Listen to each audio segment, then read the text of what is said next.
Well, let's stick on school kids and get into this single-sex school debate. It's raised its head in Sydney lately because of a couple of big boys' schools going co-ed and controversy around that. I know the same's happened in Melbourne, Adelaide, Brisbane. This is a debate raging around the country. And I think Janet Albrechtson's really hit the nail on the head with this in a couple of articles, Tanveer. She says it's really about attacking masculinity. Girls' schools can remain girls' schools. It's all the boys' schools that have to let girls in to address the toxic masculinity, apparently. Is that a fair point? And it's happening only at a very upper middle class level. So that's where it's elite feminism. And I think the term toxic masculinity is often just a synonym for masculinity. And I think Janet's key things. But what I've liked about this debate, I think the headmasters of private boys' schools are actually fantastic advocates for this cause. Because they have a bunch of, essentially innocent kids who've done absolutely nothing wrong, suddenly painted in this perception that they're kind of this version of evil that needs to be civilised. So look, Janet's point is an important one, and obviously this is at a deeper level of progressivism. It's closely tied to sort of elite feminism, and an idea of that is what's seen as the primitive edge of man, which is essentially ordinary masculinity often, must be civilised, must be kind of... That's where Trump was so powerful, because he was just this kind of image of the primitive thing. Chest beating. So every time we hear toxic masculinity, we should be just replacing that with masculinity.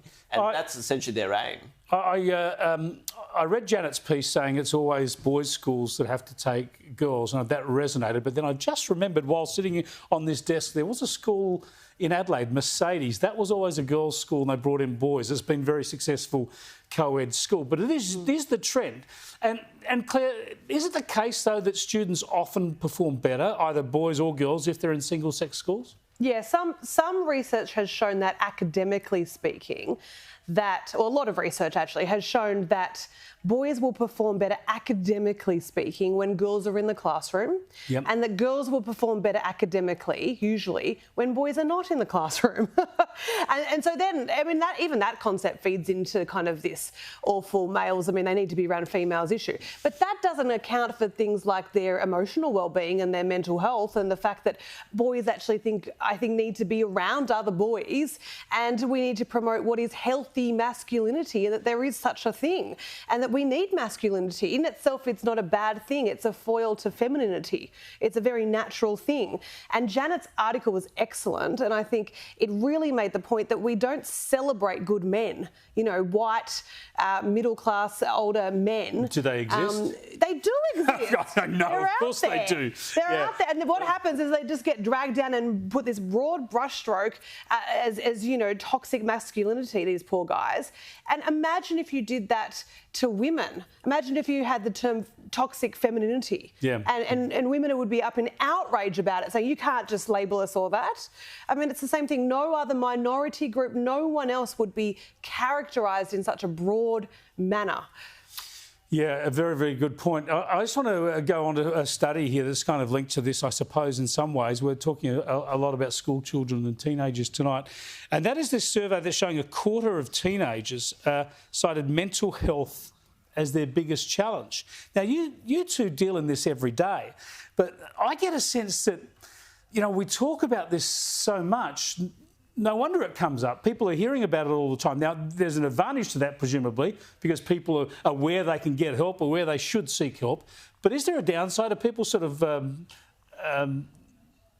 seeing more in normal life pressures than they should? Absolutely. I've written about this a lot, and one of the things I've questioned is, has mental health education made our kids sick? Yeah. Okay.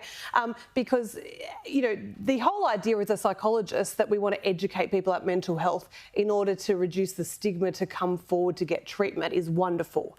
But it's somewhere along the line we've crossed over from, you know, de-stigmatising seeking treatment to actually de-stigmatising the illness itself. And do we want to live in a world where being depressed or having anxiety is normal? I don't want to be in that world. We lionise people for talking about that. Yeah, that's a problem. I mean, on one level, your status, proclaiming some sort of emotional pain gives you status. But look, my big criticism of this is kids are getting a very limited medicalised language to talk about their experience.